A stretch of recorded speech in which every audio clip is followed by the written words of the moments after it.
even as lawmen circled the sections of Plesant Heights or Rockfort in the aftermath of Monday night's mass murder, a palpable sense of fear filled the air. Few residents spoke after 7 people were shot by a group of over half a dozen heavily armed men. 5 of the 7 died on the scene. The other 2 are now in hospital. A curfew has been imposed. Superintendent Tommy Lee Chambers is head of the East Kingston Police Division. There's a 48 hours curfew on in the Rockfort community now from 6 p.m. to 6 a.m. Anything else the public should be alerted to at this moment?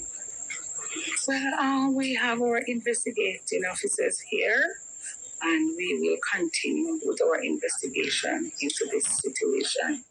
A father and son are among the 5 men killed in